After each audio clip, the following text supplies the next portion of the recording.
Hey everyone, today I thought I'd show you how to write a unit test because when I first started working software I had no idea how to write one. I was asked to write one and I just wrote some random stuff. I remember in uni they told us like, oh, try use edge cases, so I just wrote the same test with positive numbers and negative numbers, and I got a few question marks in the PR. So what is a unit test? Essentially we want to encode business requirements. So here in this example we get given a task: add support for a new country, Canada. And remember that the Quebecian people speak French, whereas everywhere else in Canada they speak English. So these are the business requirements, and we want to make sure that these are maintained, and when other people come along and make changes, they don't break them. Or maybe when we come along, we don't break these changes and forget about it somehow. So this is in Kotlin, but it's a pretty language agnostic example, so this really could be any language. So say we have this greeting helper function, and you can see it gives greetings based on the country. So if they're in China, it gives a Mandarin greeting. If they're in the UK or Australia, it gives them an English greeting. And right now, if they're in France, it gives them the French greeting. And then you can see here, we have these data classes. So a user, we have a country and a province. So let's go ahead and add the first business requirement, adding a new country, Canada. And then going back to the greetings helper, you can see we get an error now. Add the Canada branch. So here we remember based on the requirements.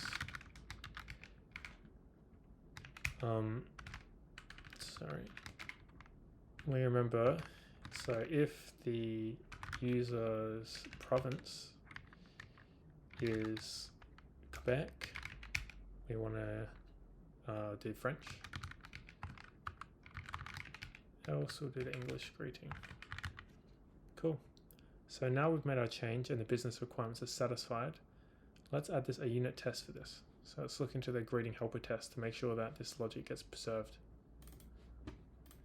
So let's give the test a name. For French users, for Canadian users, sorry. If they are in Quebec, the greeting be French. It's just an example of encoding the business requirement. You might add the ticket instead. So let's make a user here.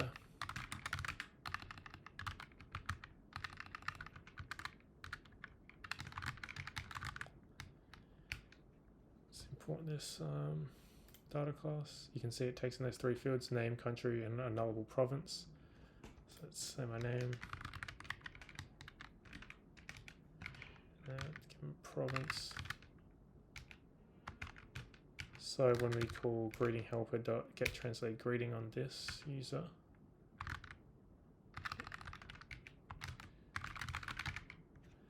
we expect this result should be the French greeting. So let's do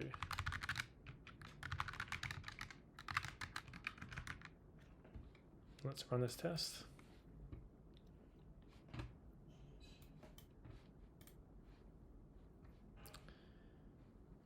You can see here the test has passed, and if we change this to the English greeting, we'd expect the test to fail.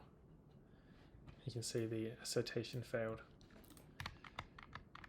And then I guess we'd also want to write another test here that says if they are not in Quebec, the greeting should be English. So change this to hello. Now we can run all the tests in the class. Oh, we've got an issue here. That's because we didn't change the province, so let's change this like that. And I can see both tests are passing. Yeah, so the point of these changes is that they maintain these business requirements. So if someone comes along here and say they change this to Ontario, now, or say someone says, hey, Canadians all speak English, let me just delete this logic. If they try and delete this and they run the test again, you can see this test here will fail, and that the business requirements are encoded. That's pretty much it. Thanks for watching, guys.